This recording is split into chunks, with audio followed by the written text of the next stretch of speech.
Hello everybody. So this is continuation of the chapter common infection diseases man. So this is a part 3. In this video I will be completing nearly three diseases. One is elephantiasis and another one is ringworm, and also we'll talk a little bit about hepatitis B also. So coming to the disease elephantiasis. So elephantiasis is a second disease of the elemental disease. So in elemental disease, the second disease which we are going to study is filariasis, which is also we call it as elephantiasis. So what do we call it as?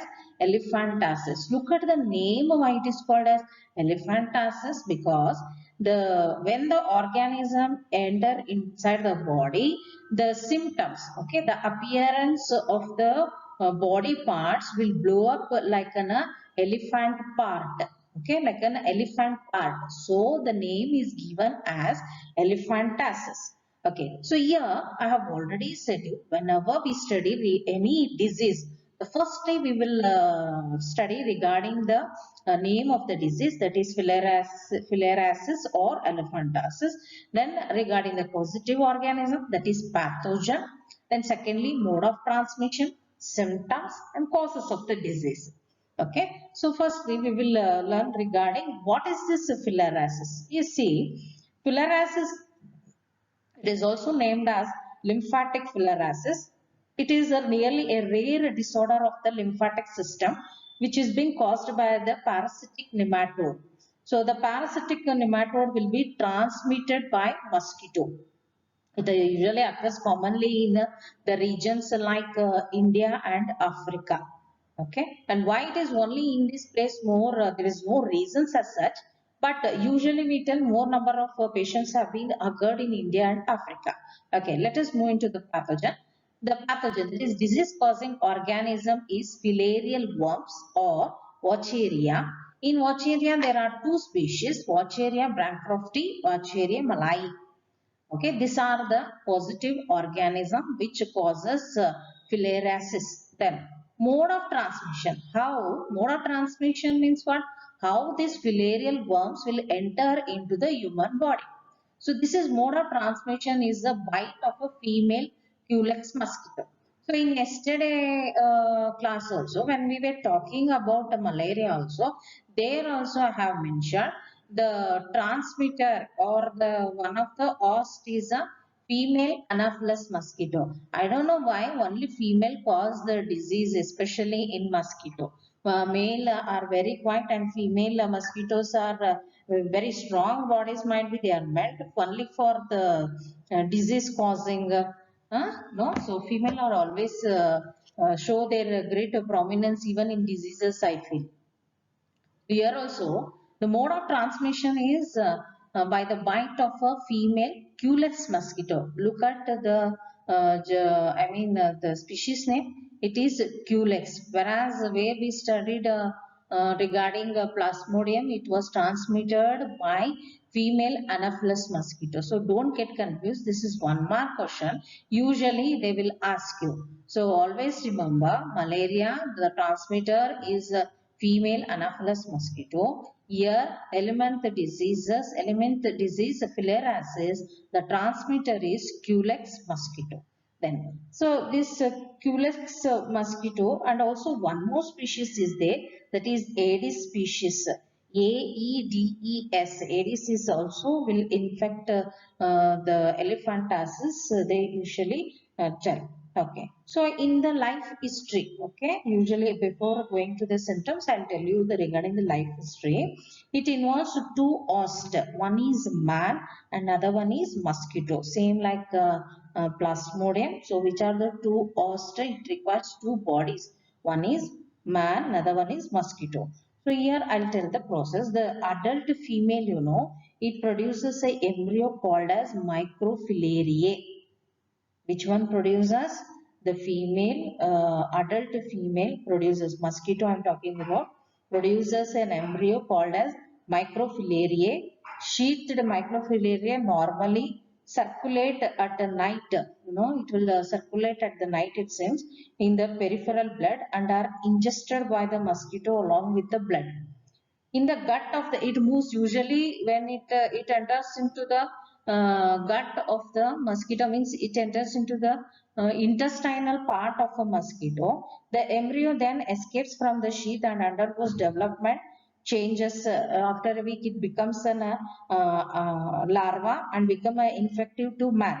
And when such mosquito bites a new host, so here they will tell, see, when this larva penetrates into the bloodstream of a man, in the night it seems, in the night it will penetrates in the skin, below the skin layer, and it will go to the, it will find their way into the lymphatic vessels where they settle down and attain sexual maturity.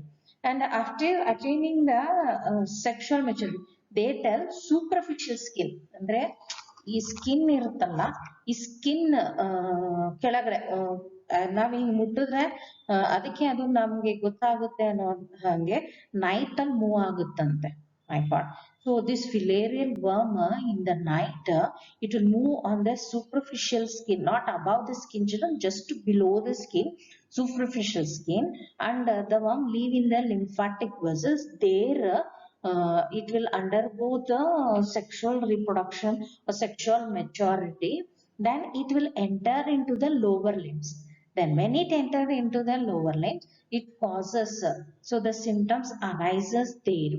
So it causes chronic inflammation of the organ. What do you mean by chronic inflammation? Means burning, inflame. Flame means what? Flame means, you know, inflammation means burning sensation. ಉರಿ ಹತ್ತುತ್ತೆ ಅಂತ ಹೇಳ್ತಾರಲ್ಲ ಅದು. So the chronic inflammation of that organ, especially where the worm enters human genitalial parts and also the lower limb, that is leg part. So this organs, in these organs, it will live for number of years. ಬಹಳ ವರ್ಷಗಳವರೆಗೂ ಅದು ಅಲ್ಲೇ ಇರ್ತದಂತೆ. And what it will do, that organ, it will blow up that organ. So it will become like elephant size. So that we call it as elephant leg. So that the formation of the elephant leg, we call it as deformation. That is deformed. The organs get deformed. Even genital parts for some of them with the leg. For some only the lower limb. So usually it enters through the superficial skin and live in the lymphatic vessels, that is usually in the lower limbs of the lymphatic vessel. There it will undergo what I told you, sexual maturity, and it will cause a burning sensation. It will live for many years and it will make that organ to swell up, deform. And swell up means not such a, if you touch also it will be very hard. That's why it is named as elephant leg. ಕನ್ನಡದಲ್ಲಿ ಹೇಳ್ತಾರಲ್ಲ ಆನೆ ಕಾಲು ಅಂತ ಅದೇ. So that disease, that's why the disease is called as elephantiasis. So here you can see the worm, it just look like a ascaris also. So here are the female Culex mosquito photo. So this is female Culex mosquito photo, and see this you can see very neatly the deformation of the leg here also. So deformative legs here. So this how it will live for many years and cause the disease. Okay. These are the some of the symptoms. What are these symptoms of the filariasis? Okay. Next. Okay. So the next disease is common infectious disease in human is fungal disease. Fungal disease is more irritating disease than anything else, because has some of the disease which will not cause any pain or anything. This disease will be any type of fungal disease. It will starts with itching. Nobody can control itching, no. Usually normally when mosquito bites or ant bite, it will give the sensation of itching. We get irritated, we go on scratching it. So in the same way, any type of fungal disease, usually I feel that it starts with the itching only. So the here also the positive organism. So first disease what we are studying, the name of the disease is here only one disease only we are studying, fungal disease, that is ringworm. So ringworm, the medical term of the ringworm is called as a tinea. TINEA. It is also called as tinea. The condition is further named because of the infection, and the term ringworm refers to the fungal infection on the surface of the skin. So here you can see it is spreads on the surface of the skin here. Then the pathogen positive organism are three. One is microsporum, trichophyton, epidermophyton. So how many they are? Microsporum, trichophyton and epidermophyton. So these are the three pathogen or positive organism. They are seen in groin between the toes also. Toes. Between toes means in between the foot fingers. Okay, so this how the pictures. So this is the slides. So these three pictures are the slides. One is microspora. You can see it is arranged like a filament. Then trichophyton, and this is epidermophyton. So these are three types of pathogen which causes ringworm. Okay. So the pathogen we studied, the mode of transmission, how it is transmitted, how we get this disease on our body. It may get transmitted by soil or by using towels, clothes, comb. Whenever I use this word comb, no, usually I remember dandruff. See, in the house, any one of them have got dandruff is a fungi. One of them have got the dandruff. If you take the same comb and you do, by the second or third day you can see there will be white color spreaded mass on your hair scalp. So that means the disease has occurred in you, that is merely a fungus. That's why you should have your grown up children, you should have your own towel, own clothes. Usually when you are being in hostel you would have been experienced, usually in boys hostel they get exchange their towels, their sometime their shirts, even girls very good dresses means they get exchanged, but it's not a good thing. Why? Means their sweat will mix with your sweat, and that might call a cause for the fungus to enter your body also. Then when you be more during the rainy season, if your hand leg is not washed properly also, the dirt accumulates in between your toes, in between your thumb and the finger. So when this hygienic is not maintained, fungus start growing. Usually there is a dialogue for fungi.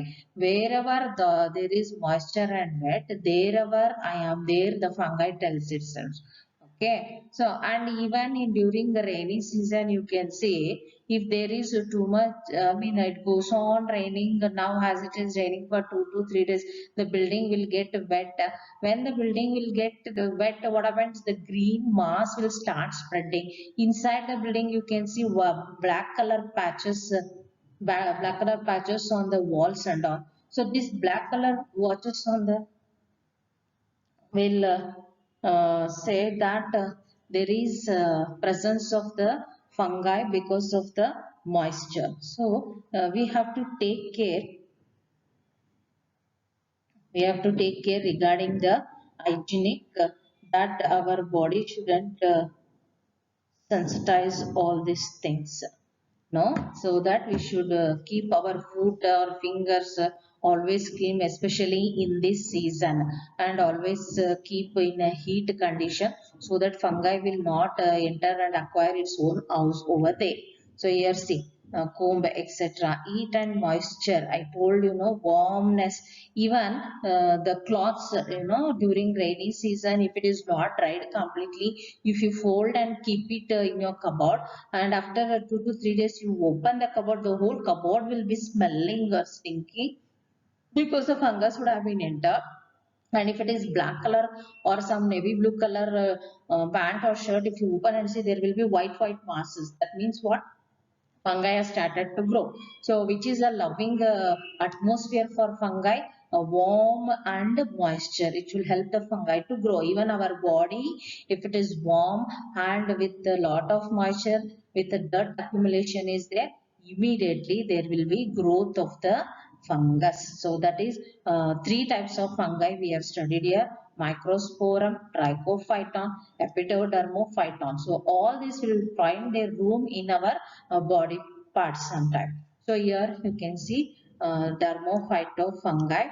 If the ants are not washed, look at this diagram. This is very important because we are scared of corona. Often we wash the hand or put the sanitizer. If not also, you should have this hygienic in your mind, telling you'll wash your hands. I mean once in an hour. Like I usually tell kids to drink water once in an hour, so that the blood circulation will become quite homeostasis will be to the balanced status also. Then if you come in close contact with the infected person who is having mouth ulcer or anything like that, even the any fungal diseases if they are having, it will get transmitted. And damp skin for extended time, and means you get drenched in rain. If you be in that condition for more than 4 to 5 hours, definitely the body will start itching. That means itching, if it occurs, that means fungi has entered the body. So when you get drenched, immediately you should know to wipe and keep yourself in a heat condition and a dry condition. Okay. This is regarding mode of transmission.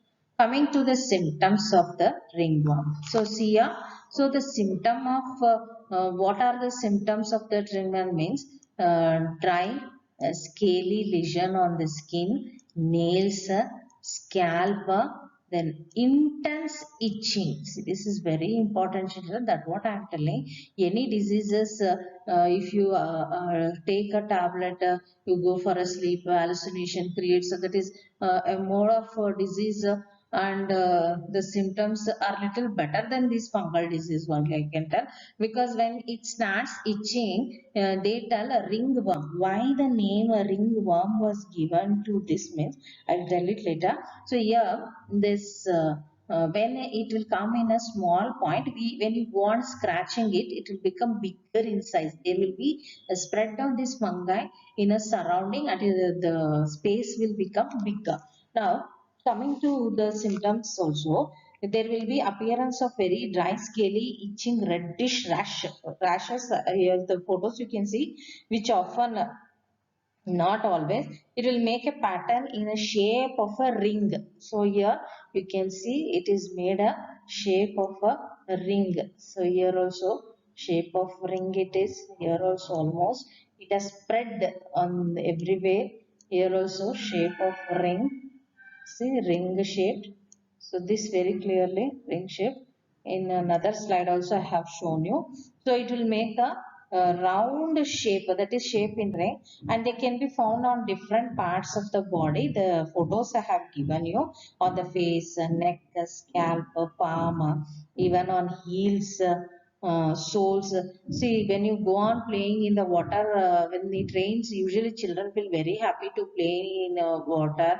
And when you were in school also, you should used to drench in with your uniform and shoes and socks. So that day it will be quite wet. You will make it to dry, but it will not dry overnight. Again, you wear the same shoe and the socks, and if you come to the school, the next day you can see there will be formation of the fungus growth on your foot in between the fingers. Why? Because we have given a place of warmness for the, if you wear same dirty drenched shoes and socks, definitely you get itching, and there will be the growth of fungi. So whenever any cloth is drenched in the water, or the shoes or socks is drenched in the rain water, you see that it is completely dried. Until then you shouldn't wear such cloths or shoes or socks. If not, there will be definitely attack of the fungi. So that what about the fungi. So ringworm on the face and neck, no, usually the ringworm on the face and the neck we call it as tinea, Tinea. See here on the scalp we call it as tinea capitis. See, tinea capitis it is. Okay, so or it is also known as tinea barbae. So barber's itch, it's also called as barber's itch. Or in the food, usually if this occurs, ringworm occurs in the food, it is called as tinea pedis, pedis. Or athlete's food, it is known as what, children? Athlete foods. Of a scalp, here I have shown you, if it occurs in the scalp, it is called as tinea capitis. While the other organ, it is called as tinea curis, like in the hand or in the ears, we call it as a tinea curis. So usually we tell to take measures on this, especially common diseases in the woman, in the man. So these common diseases in the man means, I have listed nearly many diseases. That one diseases which I have not mentioned here, told you, that is hepatitis B. So hepatitis B, whenever we talk, it is a disorder of the liver. It is common viral disease. When we talked about the common viral disease, I had explained you regarding the common cold. Okay, children. So other than the common cold, one more important disease was the hepatitis B. Because this is little extra information about the hepatitis B I am telling. So it is not included in the syllabus also, but still you should be knowing. It will cause inflammation in the liver cells, and either it will damage or destroy the liver cells. In the hepatitis there are many forms of viruses, such as from A to G, such as A, B, C, D, E, and the G. Among that, hepatitis B is a very dangerous one. So it is transmitted in that virus.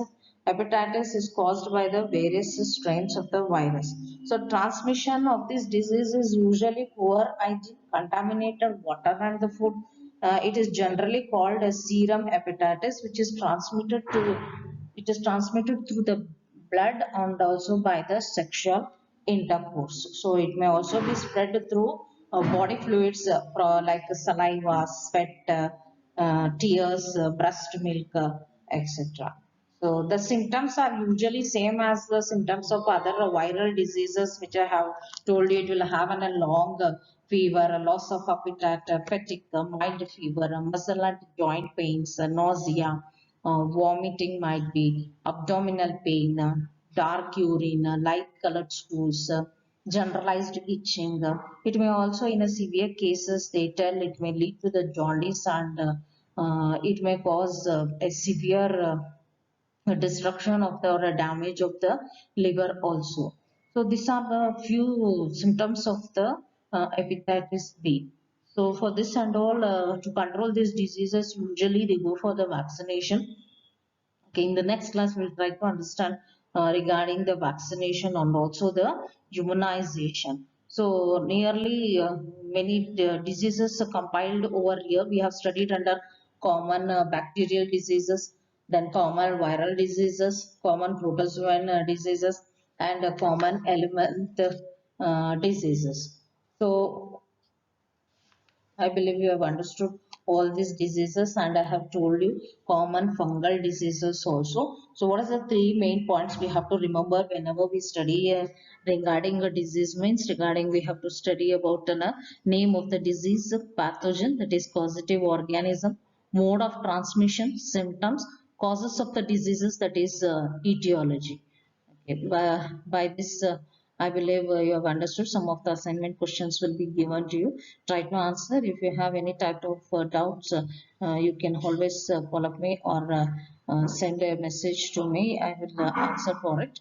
And try to write all this in the form of notes for you. It is completely on the basis of NCERT only. I have made this video for you.